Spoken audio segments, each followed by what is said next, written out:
So it's just a bunch of points of Dusty winning. So he looks like unreal, and Wyatt's just like on the ropes, and like Dusty was like, "Oh crap!" Like it's starting to get views, and like people like and like Wyatt's gotten some crap for it. People mention it to him, like, but it was actually like it was like 4-4. But it's just every point Dusty's winning because he sent it to coaches. Yeah, I was gonna say, Dusty looks really good. Yeah, he looks sick. Really good. Guy looks like a 14 in high school.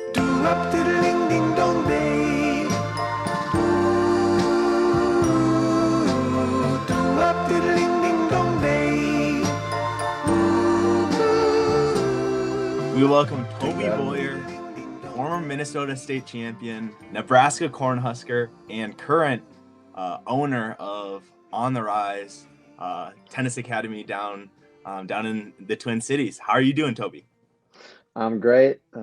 Thanks for having me on. Excited to talk some tennis and just have some fun.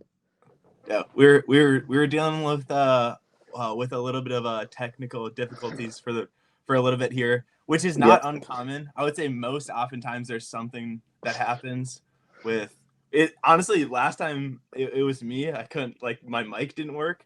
Figured it out. Just gotta switch the whatever extension, but worked through it.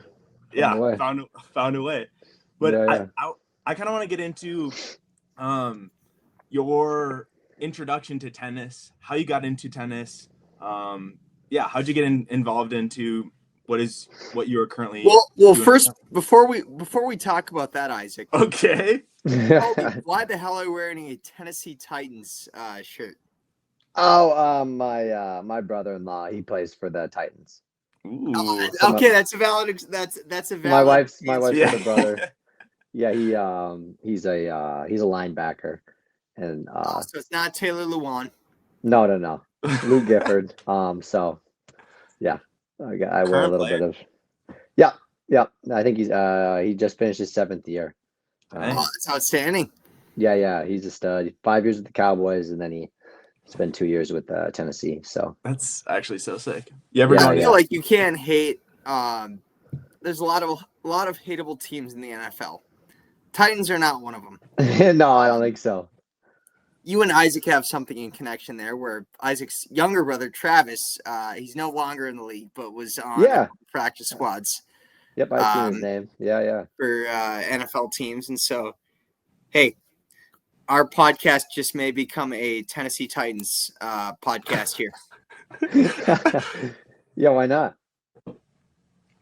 Yeah. I think he just finished his contract there. I'm not sure if he's going back. He had a 2-year contract there, so I think he wants to stay. But I guess we'll see what happens in the next year. He'll get signed somewhere there for sure. Yeah.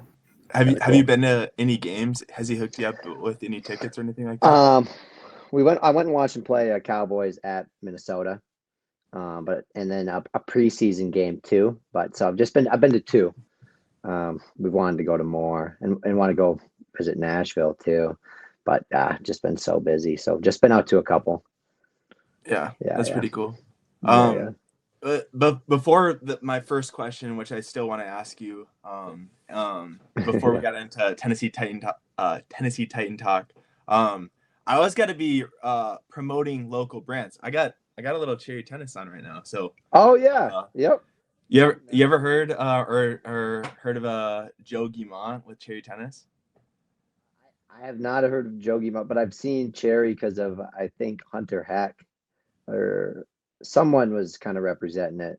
I think Sibo was Cherry as well, right? Okay, maybe it was Sibo then. I thought it was Hunter, but maybe it was him. I've seen it on Instagram and stuff. They got cool stuff.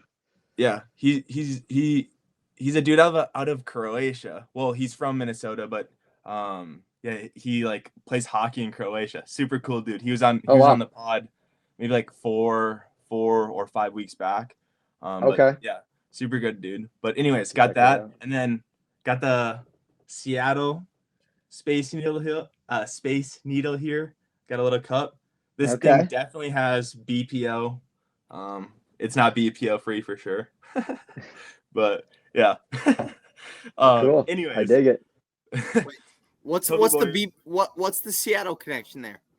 Was there maybe like, I don't know, 8 years ago, and was visiting. It's pretty sick. Didn't have any tennis connection no, out there. like tennis connection to Minnesota. I got a few of my tennis buddies out there. The Drew brothers are living out there in the tech world, and Isaiah Marichek too. I don't know if you guys remember those guys. Yes, yeah, I remember the Mayor checks. Yep, Marichek's and the from Drews. Princeton. Yep, they're out there. Yeah. I didn't visit them last year. It's beautiful out there. I'll say that. So my brother actually lives out in Seattle. He works at Amazon. So again, he's a tech bro. Yep. I visited him a couple of times. Did the Space Needle for the first time. It was cool, but when you go on the rotating floor, and I'm a risk guy. I love roller coasters. Sorry. You can cut that out. I love roller coasters. I love adrenaline.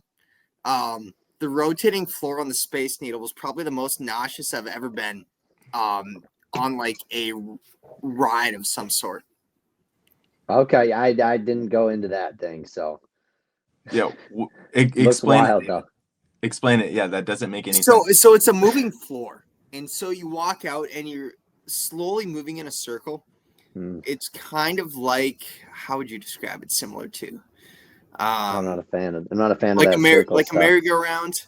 Oh yeah, except you can see underneath, like it's a glass floor. It's similar to like the Sears Tower or the Willis Tower, whatever they call it now. So you see to the ground. Yeah, so you see to the ground, and it's very high up in the air. Yep. And about 5 minutes in, I was like, my brother's name is Jeffrey. I was like, Jeffrey, like, are you a little like woozy? And he was like, very much so. I was like, yeah, me too. Like, I need to get down. Oh yeah, I think I'd be good on that too. I'm out. So, Seattle, great place, great city, great seafood. Space Needle, overrated. Okay, yeah. And you mentioned is it the Giroux brothers or Giroux brothers? Yeah, Giroux. Yep. Giroux brothers. Yep. Anyways, you took one of them down in a state championship. Anyways, transition back to how'd you get into the great sport of tennis? So let's see. I mean, I played everything. My parents are kind of basketball people. So I played they threw me into everything. And I think about 3 years old, my first ever lesson was at the Northwest Athletic Club, St. Louis Park, which is Lifetime bought everything. But and John Hardman was like my first me and my brother's first and main coach. Have you ever heard the name? I have, yeah. Okay. I know who John is, yeah. Okay, yeah. The best coach in Minnesota ever for sure. But he didn't work. He wouldn't really work with anyone. My dad kind of like was all over him to work with us, and yeah, he was intense. Especially for when you're little, he's like the funniest guy, like maybe one of the funniest guys I've ever met. But yeah, he's unbelievable coach. Just like you just don't know what's gonna happen.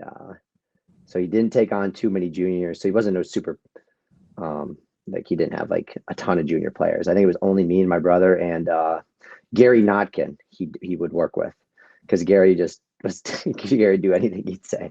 But so he got us he got us into it kind of, and then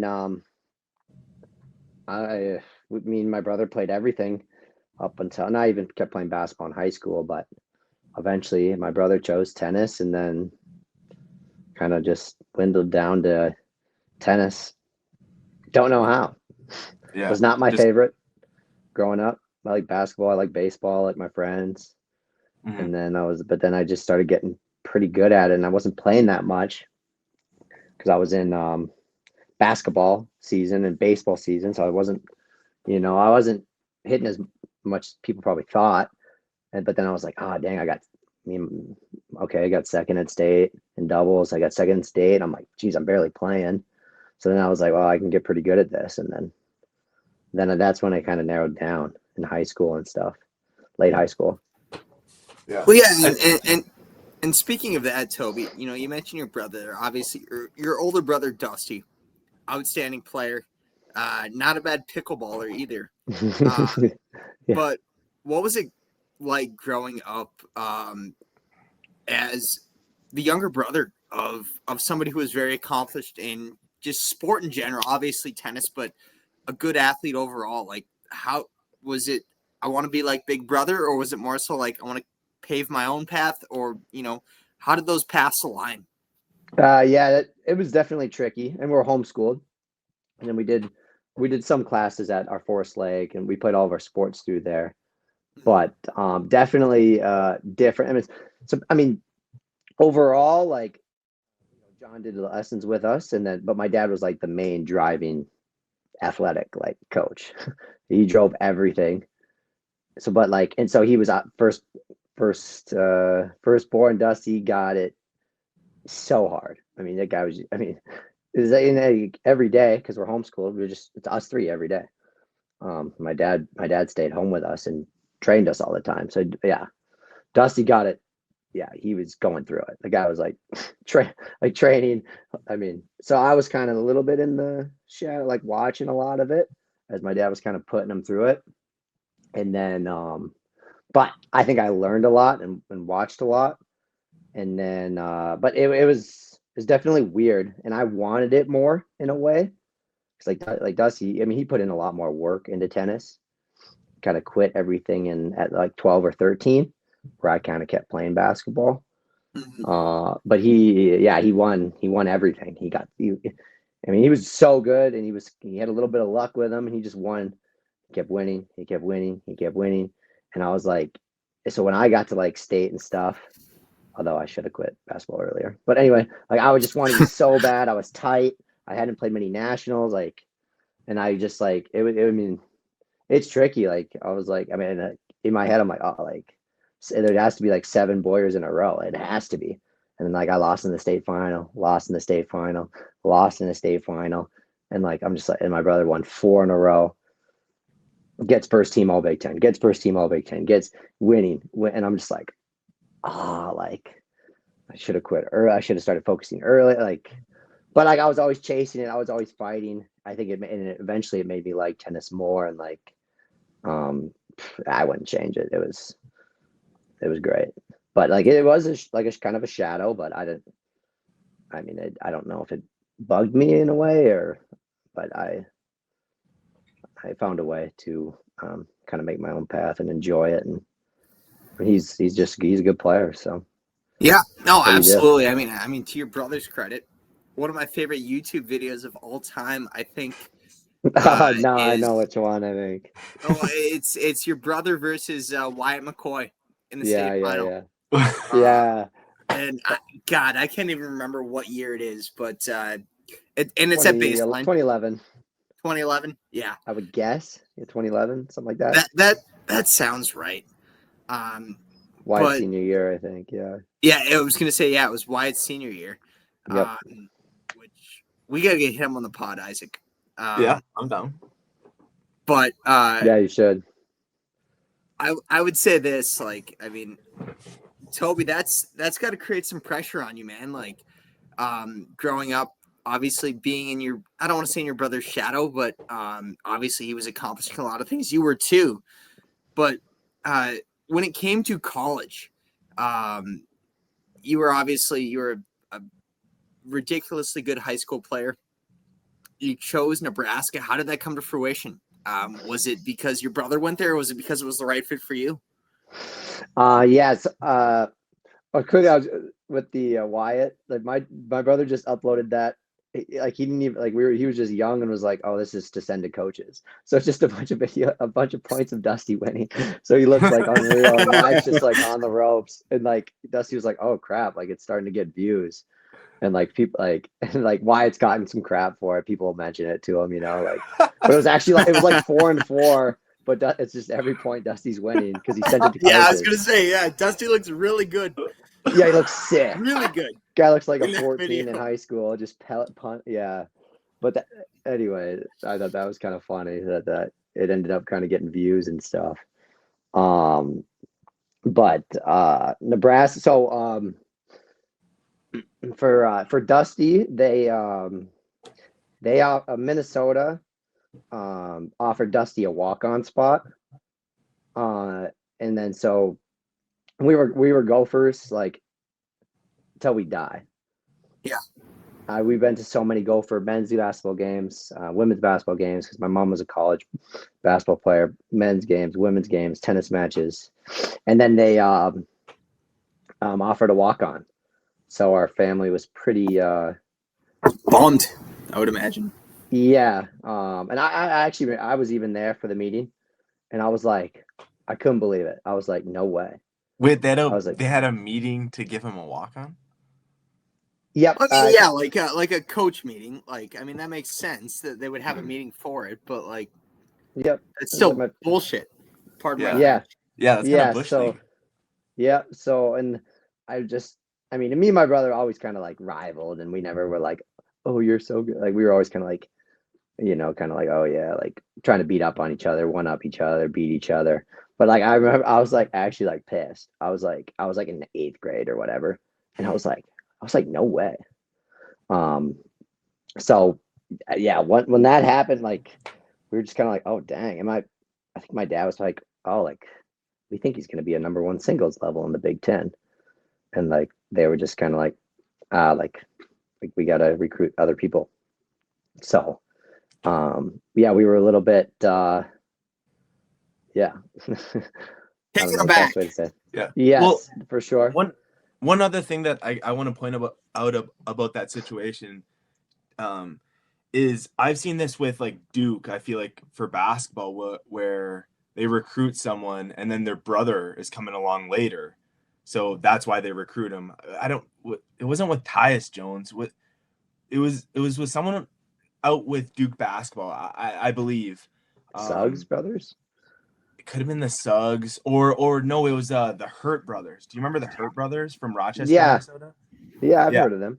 So the younger brother was supposed to be like sick, like super sick. Oh, okay. So they recruited the older brother. Well, that's at least what I've heard. I don't know if it's true or not, like what their skill levels were, but to try to like kind of like get in the family, like the family interest in the program. That's a big thing. And they essentially did the exact opposite to you. Like they see you come in. I mean, you're in 8th grade. They don't know how good. I mean, you're in 8th grade. You're a top player in the nation. Yeah. And I was still playing basketball, baseball. So, I mean, but still, though, like they got to understand that, hey, there's some talent coming up, and you want local guys on your college team. Like I think that's very, very healthy for the Gopher community. I just think that's for sure, 100%. So yeah, they did that, and they made a very good play at me. They gave me a very good offer. But I had a chance like my freshman year to play a year of doubles with my brother, and then I'd kind of seen how he had treated my brother and how so we kind of built some trust there. And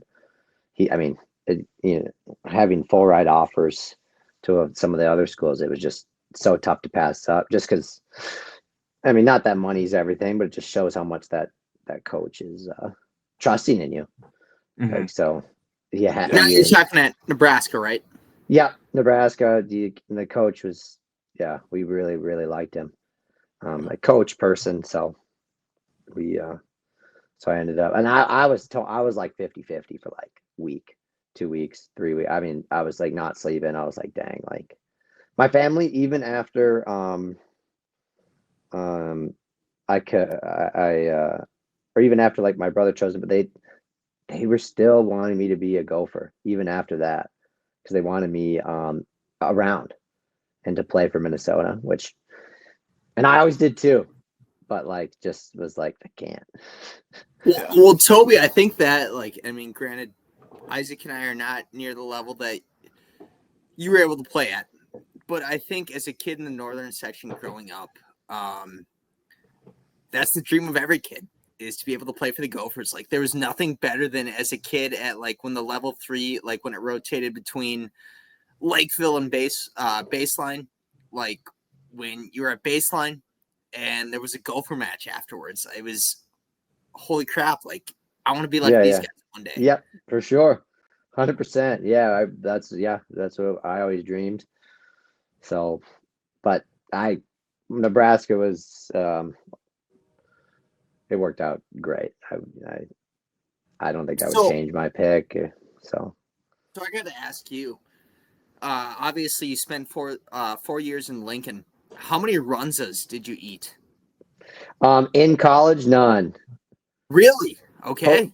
Post college, because my wife's from Nebraska. Their whole face. So then I was living there during COVID for a little bit, staying at her parents' house.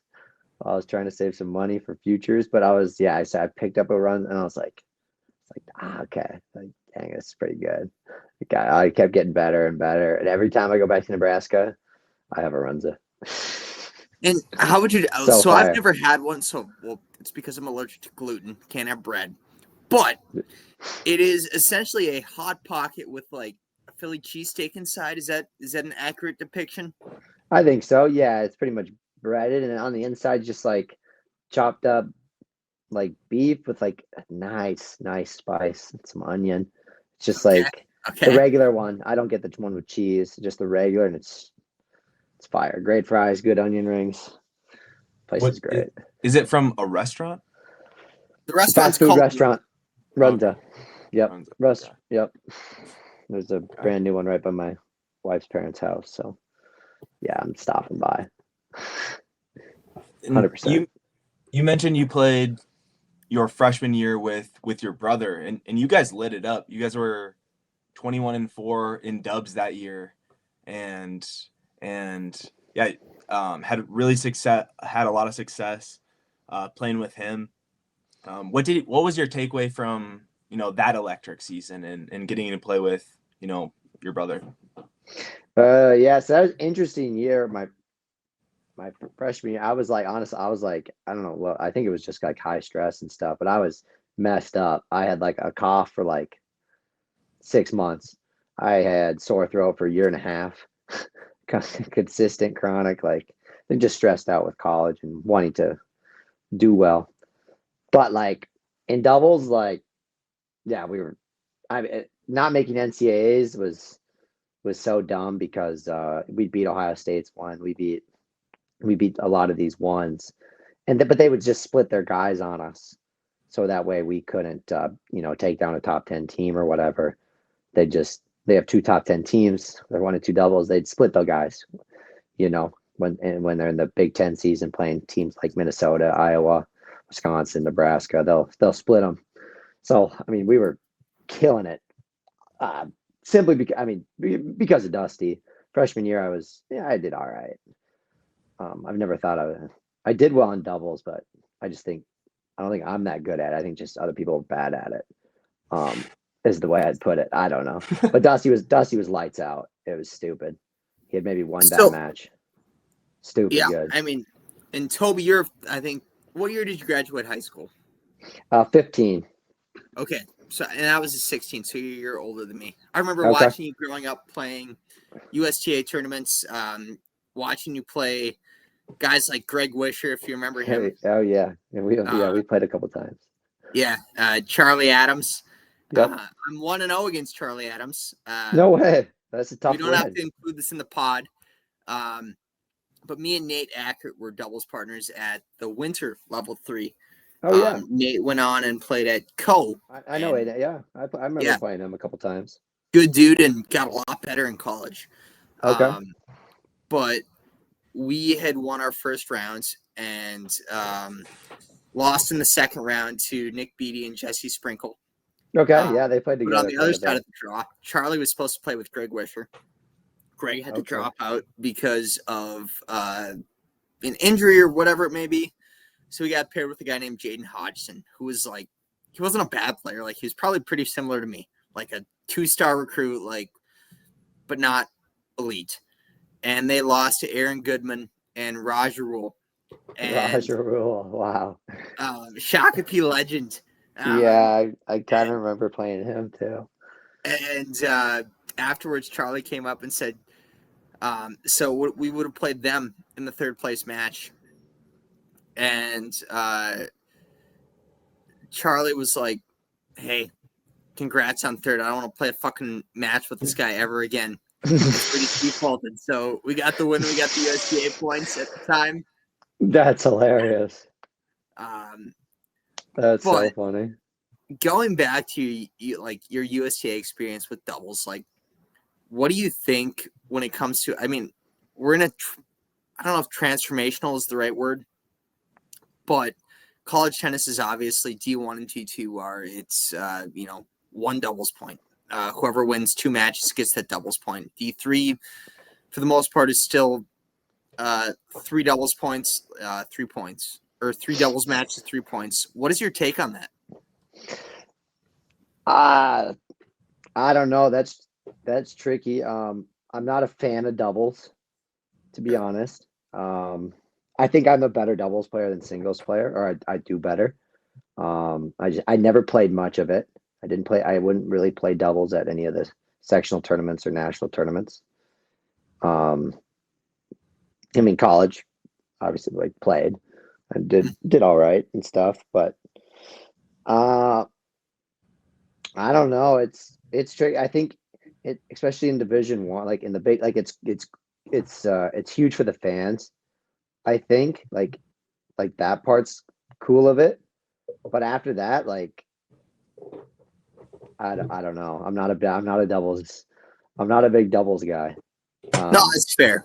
And I think But too, like when you talk about engagement with fans in college tennis, I don't care if it's D1 or D3, hell, NAIA. Yep. It's how do you engage fans? Yeah, doubles is one of the ways because it's high energy, fast paced. It's condensed a little bit too. Yeah. Couple courts. Maybe this brings up a better question. Like, how do you get more casual people into college tennis? As somebody who's played at a high level, how do you get more people watching, showing up on a Saturday or a Sunday to watch a college tennis match? A casual person, you just like kind of just a random fan of that school. And I mean, obviously, there's easy incentives such as first 50 fans receive a free T-shirt, free beer, whatever it may be. You can't do the free beer, but how do you get people? How do you get butts in seats for college tennis these days? What's your perspective? I always wanted to do. I mean, as a player, you only have so much power, but I always thought in Lincoln, and anywhere is to just like get so involved with the high school teams, the country clubs, anyone. Like, and I think actually at Nebraska now, Peter Colbelt, he's doing a good job. He's really, really trying to get involved with. I mean, I'd be out at these, bringing my guys out to these country clubs, especially with the older people, and then the younger kids, and then they got the parents, and that'd be the crowd I go for. I'd try to go to, if it was around, if golfers were still like go to the Lifetimes, meet the Lifetime pros, meet their academy kids who they're training, and then like that. I don't think that many some do it, I think, but like that's the people I think will watch, and I don't feel like many schools do that good a job of that. And I think it, to be fair though, I think it takes maybe a weird amount of work to like get in touch and communicate and be involved. So you're saying there's really no chance for just a non-tennis fan to show up. You kind of got to target those people who have a little bit of tennis engagement because they're going to come and they're going to show out potential. I think so. The casual person, I don't know. Tough. What do you guys think? That's interesting. Yeah, I mean, it's a loaded question. I think to your point, Toby, like even tonight, our women's team practice tonight. We're off tonight. But I dropped off some rackets that I strung for one of the women. And a guy who's playing league came up and asked, like, hey, how's your freshman from Japan doing? And this is not somebody who's been to our matches. And I'm like, dang, like this person knows about it. Like, obviously we're in a small community in the tennis world. I don't care if you're at the University of Nebraska or Concordia College. Like, word travels fast. So I think you have to take the low-hanging fruit first, like you're saying. Yeah. In addition, I think that I wanted to say education on the sport, but I don't know if that would do that much. I think at the end of the day, the sport sells itself. Like whether it's T-shirts, runzas, hats, getting people in the door to actually watch the level of energy. Yeah, I think once they're in, it's fine. You just got to get it. You just got to get them in. If there's ways to get them in, and they would be like, oh, whoa, like this is pretty cool. Once you get in, I think it's kind of similar to recruiting, like a school like Nebraska, like all these European, like they don't really know, Pepperdine or Nebraska, they don't know. All they think is America.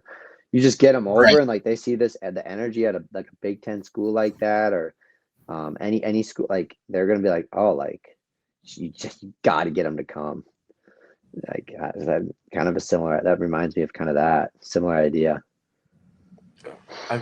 I feel like it has to be said, but if they offered booze, most tennis places are in some sort of a private, or not private, but like a public institution, so they don't allow like alcohol on premises.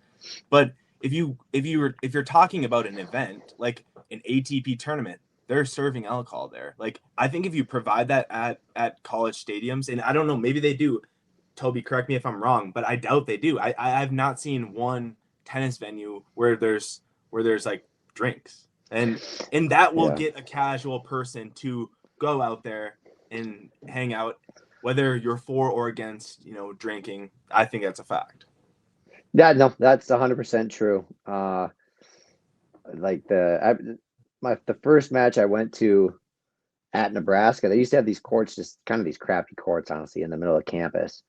But like all of a sudden, I just started hearing like "Go Big Red" chants from like I didn't even know where they were, somewhere in campus. I think so. Watching my brother, and they're playing Penn State, and like obviously these guys have been drinking before the match. Like so they went and did it on their own. 50 of them came over and just caused absolute chaos just chanting "Go Big Reds" and like break point time stuff. And I was like, well, this is crazy. Because a guy on the team, his brother was in that fraternity, and they did it on their own. And they came and like made it so fun. I don't even think a lot of those guys are tennis fans, but that's an example of casual people. That reminds me, Toby, of like my sophomore year. So Concordia has an event called Cornstalk. They basically bring in a big musical artist, or I should say big musical artist. Dude, it's not big. Okay, well, long story short, they bring in a musical act, but the entire day is a day drinking party. And we happen to, our coach scheduled Martin Luther, and it's in the spring. They scheduled our coach, he scheduled Martin Luther that morning at 10 a.m. We had 50 to 60 people, I would say, like students coming out. And were they under the influence? Absolutely.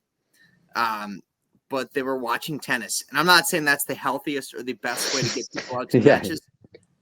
But even concessions, nachos, burgers, hot dogs, like things like that can all trend things in the right direction.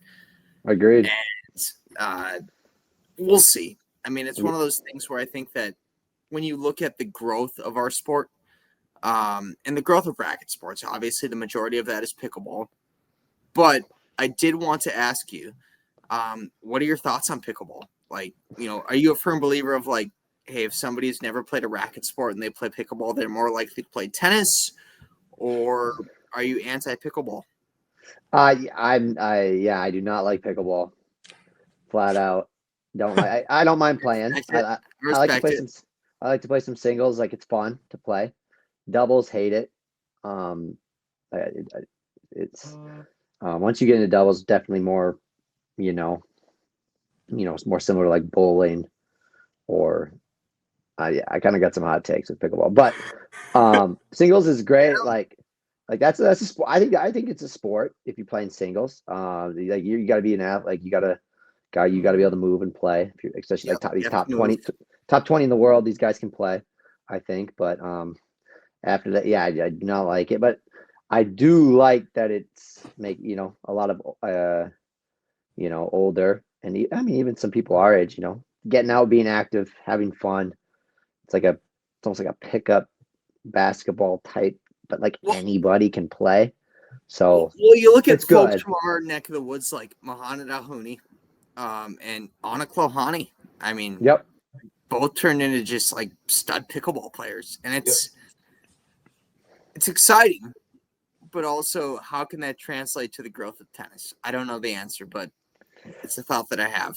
Yep. I mean, I've heard some people say like, oh, okay, eventually maybe like some people starting out can kind of they'll maybe want to try tennis, but I don't know. And I do think like if you're like a little kid, you're like I got like a little 3, 4-year-old, I'm like pickleball, you get so many more reps. You could get man, a kid could be able to like rally. You're just right. Like you get so many reps for a little kid. It's good athletic training for a little kid. But Yeah. like tennis, you hit a ball, you like wait, the other kid misses. Like so, pickleball is kind of nice in that way. But I don't know. It's taken over too. It's everywhere. It's still, and I'll say this: pickleballers, typically the older generation, have no concept of social awareness. Yeah, yeah. I got For some. example, like we practice Wednesday nights from either 9 to 10:30 or 10 to 11, and then Thursday mornings from 6:30 to 8. And I do split Grind. squad because like I can't in my right mind be like, hey, you're gonna get out of here at 11:30 roughly and come back the next morning at 6 o'clock. But we have the Yeah, courts until 8:30, and nah, they don't pickleballers care, man. walk out on the court at like They're rolling the net out there. yeah, like 10 minutes, like when we're still hitting and they're like rolling balls at our guys' feet. And I'm like, hey, Yep. I'm sorry, but you can't do that. Like that's like Yep. I'm used to it. Yeah, I'm used. Like they've never been members of like any like Lifetime tennis or country club tennis where like I like kind of want those like people to like mix, like these old life, kind of wealthy tennis people. If you walk on their court a little early, pissed. Like you right. want them to like bump in with these people. So there's like a No, little clash going. you are spot on. Yep. It's ridiculous. I know. Yeah. Yeah. Don't get me started. I could do a whole podcast on mine. Yeah. Going back to tennis though, where I mean you're an owner of On the Rise. How is tennis? How are numbers? Is it easy to get kids? Are you trying to get more kids? Are you capped? Like how are I guess how's business going? You could Yeah. We're level wise, so I'm only about what am I 2.5 years in, maybe 2.5 years in. Because it was Dylan, my dad, and then Dylan was by himself for a couple of years because my dad had a stroke, so he was out. And then it's 2.5. Yeah, we're at level wise, we're at our best ever. And then that we've been full the last couple of years. We're completely full. So what's full? What like how many kids is full? We probably got about approximately 40. I don't know what it is, 40 to 50 year-round players, and then they have like their spring and their fall with boys and girls season, and maybe sometimes some kids will miss some sessions, but like each session there's 40 to 50 kids, okay. and where all of our slots are pretty much full, and we can only have so many because of winter courts. We're down to 4 court. We have 4 courts outside. We got like 12 out at Champlin. So it's great, spread out. Where do you guys, if you don't mind me asking, where do you go for winter? Do you go to the pit? You said 4? He said this Daytona already. Golf Club. Daytona, that's right. Yep. Yep. So they got 4 courts in there. And it works out great. It's a nice little place, and but it's space wise. So yeah, we turn down. We always have to turn down. And in that area, except that Rogers Tennis Club is up too. They got a lot of like kind of starting tennis, and they've got some programs going there too. And it's numbers are crazy. I think there's so many kids playing or trying. I think the numbers are really good right now. Just more commitment and level is kind of the separation. Yeah. I mean, that's outstanding, and it's one of those things. Like, I mean, numbers wise, that's great, and we always want to get more people playing this game that we all love. Toby, what would you say are like the big values of On the Rise, or philosophy, for lack of a better term? I know it's a Uh cliche question, but how would you express them? yeah, I think we're pretty involved individually. We try our best to get out to tournaments to watch them actually compete. I was just out at the Similis Park level 5 watching some of the girls play. So we're always trying to watch and see them in match play, which I think is maybe sticks out compared to a lot of the other. Yeah. But that and then I think just mindset wise, expectation wise, we try to set ourselves apart, and then a little bit of like, okay, every player is unique, but we there's definitely a main drive of kind of how to get good fast in general that we kind of push with consistency and discipline type stuff that I think can push all kids up levels. And then we're pretty footwork based. I love fundamental technique stuff, but that stuff really doesn't matter if the kid's not 100% effort, willing to run after anything, willing to push if they need to. Those. So if you don't have those things, then like beautiful forehand, it doesn't matter. But yeah, I think kind of pushing that like theme and then just really trying to pump kids up and keep them playing, liking it more and more each time they play, and more competitive, get better, play more tournaments, pushing all that stuff, and hopefully they appreciate it and like it. And but that's kind of where our program's heading. Is I want to be the best program possible. So me and Dylan are just pushing that to hopefully get it. Yeah, I want to be the best. Like that's why I coach, to help kids get to their goals and get good. Because I think it's more fun when you're good. You can play college tennis too. How does your business change to continue to improve? Obviously, like your skill level as a coach is going to improve over time, and you'll be able to hopefully build up your talent pool. But is there anything with the infrastructure of the academy, or other pieces that you need in order to get to that next level? Good question. I mean, I would say there's a few things like we would like. I think a lot of kids, especially boys, like it would be so nice to get them. We do our best with conditioning and strength, but I do like the weight room. I think is crazy underrated. And we're really going to try to find a way to make that happen. I mean that we never let.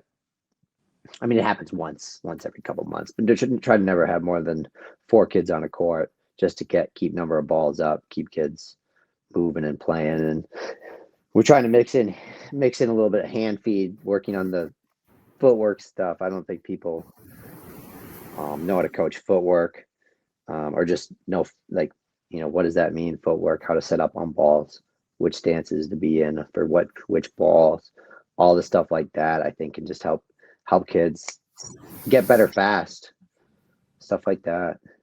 And you said you have been co-owner for the last couple or 2.5 years. Yep.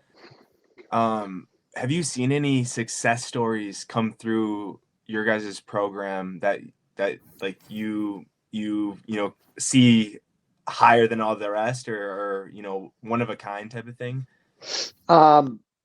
We know we got some kids doing really well. So I mean, she does all private training, but Daniela Del Mastro, she's almost 14 now. But since I moved back and when I stopped playing, I've been coaching her full time. So we're at 2.5 years. I started with her right away. Man, I got her. I think she was maybe a not quite a 5. So she was good. She's good. That's she's only 11. She was already, 4.5 or whatever she was, and she's 9.3 now. She qualified for France. She does 6 days a week private training. Like she's a beast. She's a grinding. She hits the ball better than any. Like she hits it. She hits it a joke. Like she's good. She's qualified with Team USA there, and she's on a path. You never know. She's tough. And then we just had these two girls. We just had our first state champions, Rory and Reese Wallstrand from Mounds View. They just won state in doubles. And then, we got a couple more that are starting to really play. There's probably my kids watches. There's a few. It would take a little while to go down the list of them, but boys are getting better. Girls are getting better. I love it. And Toby, is there obviously you played at a high level. When you're coaching, I'm sure it's enjoyable, but like describe that feeling of like you've been in their shoes. Are there ever feelings of nostalgia or like, dang, I wish I would have done this? Or is it more so hey, like I've learned from what I did right, what I did wrong, and now I can imply this on other people? Both.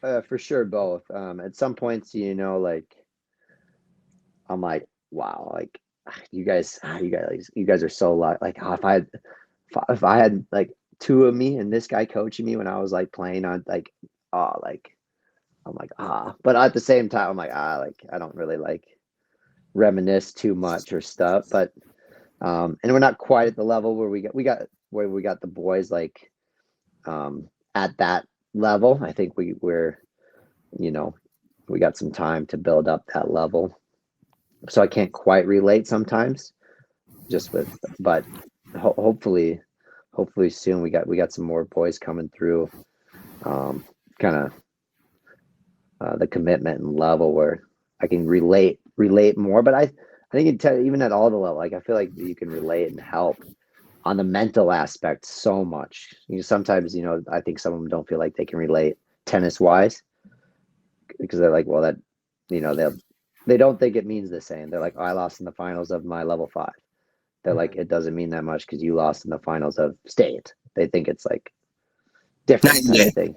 Yeah, but I'm like, well, no, like that means it's just as much. Like it's all about how much it means to you. Like it's the same.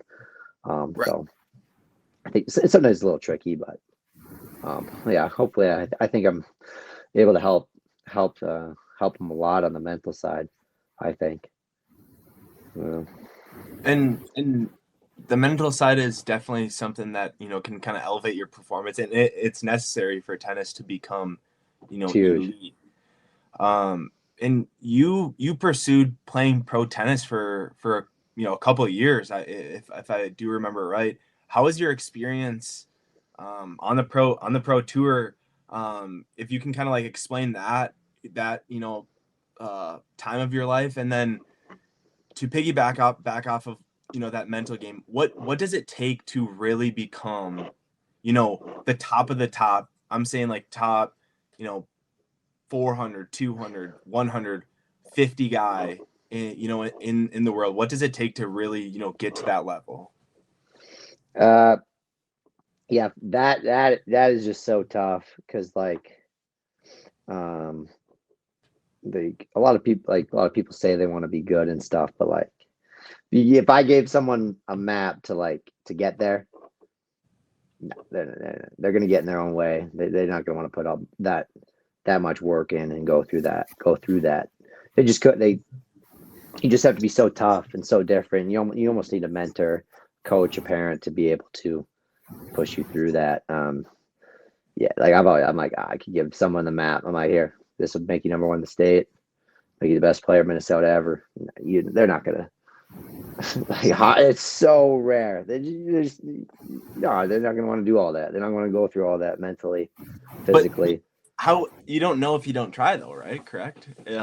Yes. Or is it too much pressure putting on that that kid that it's not worth it from your perspective? Oh, I mean, I would, yeah, like, I mean, I think like we have a couple kids that are really close to doing it. It's just, straight. I think a lot of people just get in their own way. Because parents have opinions, kids have opinions.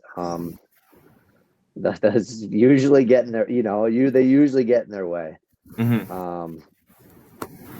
I don't know how to say that the best, but to get to that level, like you really need someone that knows. So like around here, like you got to find the right person, and you got to be so confident too. It could, and to be more, you got to have to be confident. You got to have the right coach, you got to have the right train. You got to do everything right. You want to get top 100. Yeah, you better do everything right. Mm-hmm. That's do you everything. Do you think there's a time where it's too late? For example, in other sports, you can say like football or basketball, hear these stories where someone starts when they're a 9th, 10th, 11th, even maybe a senior in high school, and they become an NBA star. That is quite literally impossible to start as a senior in high school for tennis. When do you think it's too late for a tennis player to break into the top 100, let's say? It's got to be 9 or 10. Okay. I thought like Sinner was a pretty late start, and it's like the latest one I ever heard of.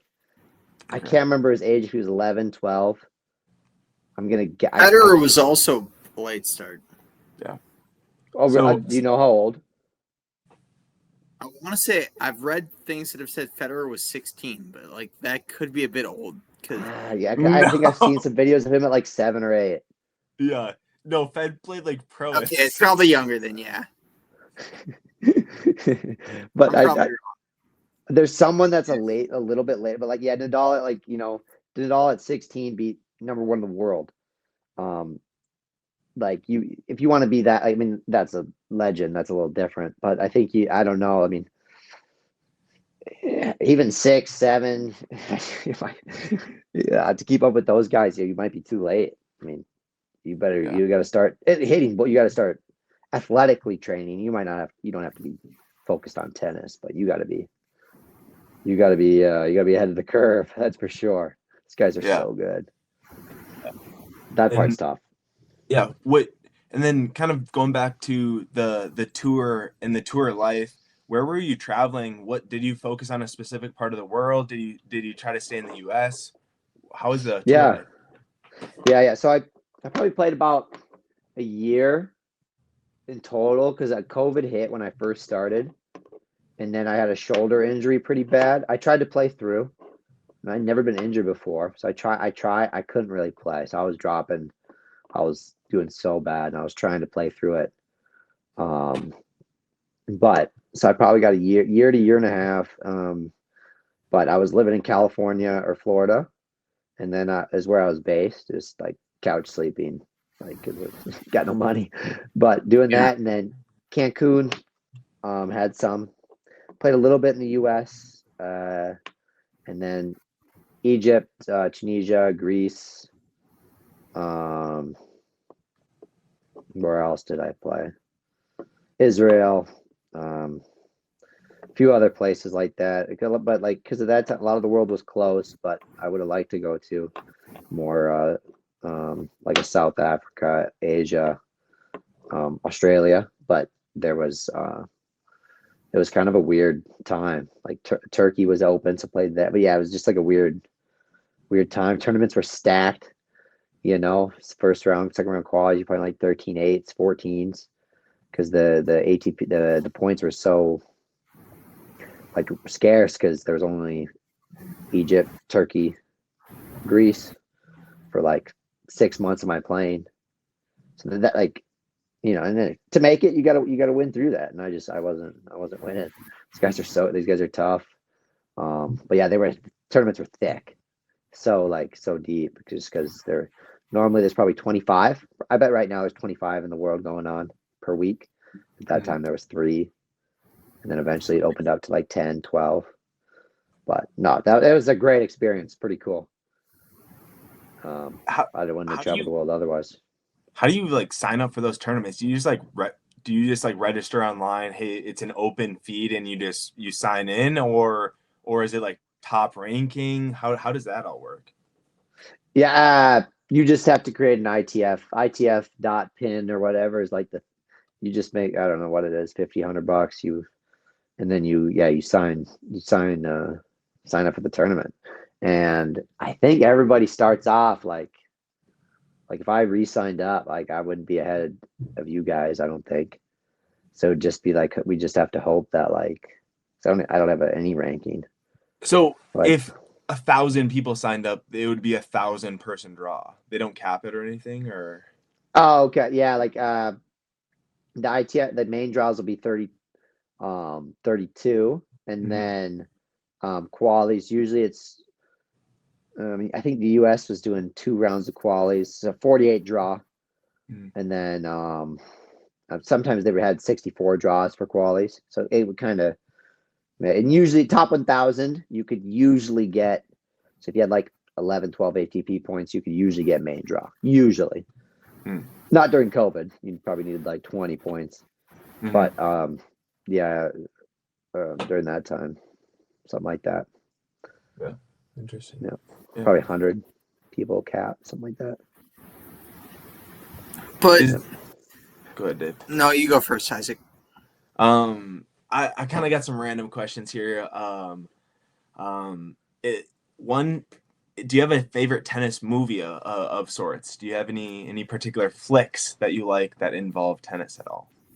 Say Gary, the tennis coach. Takes place in Nebraska. No, I don't know that.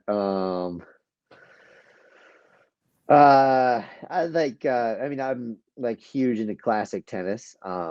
McEnroe Borg, so it was like that Fire and Ice. Like it was decent, but I'm definitely into that like old school tennis. Like I love that stuff. So I've watched way too many old school tennis videos. As a Husker alum, I gotta tell you, balls out, Gary the tennis coach. One of the most inspiring films of all time. Actually, it's either Lincoln or Omaha. But the premise is this head coach, I believe, dies or quits, one of the two, and a low-life janitor who played on the Mexican Pro Tour in his younger days, but had anger issues and was banned from the tour, is working as a janitor at the high school, and he is called upon to coach the tennis team, and he leads them to a Nebraska state title. Is that a true story? No, not at all. Okay, that's but ridiculous. It's a great that's movie. Hilarious. My brother played at Gustavus, and his roommate is from Lincoln. And so, what's the name of the player of the movie? The roommate, yeah, the player. Jack Bergmeyer. Okay, I don't know. Good kid. Okay.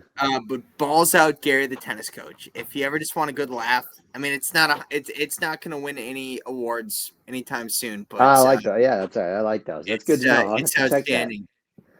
Yeah, I have to check that. Some great one-liners. Yeah, that's hilarious. But yeah, and maybe we can wrap it up there. We're coming up on an hour. But yeah, Toby, it was great chatting with you. I wish you the best with On the Rise and working with Dylan there. We had Dylan on a couple of years back. Yeah, I can remember that. Yeah, it's been a bit, but yeah, it was a pleasure hearing your side of things and your story and getting to chat with you. Thank you. Yeah. Thanks for having me on, guys. It was fun to chat. Cheers, brother. Do up to the ding ding.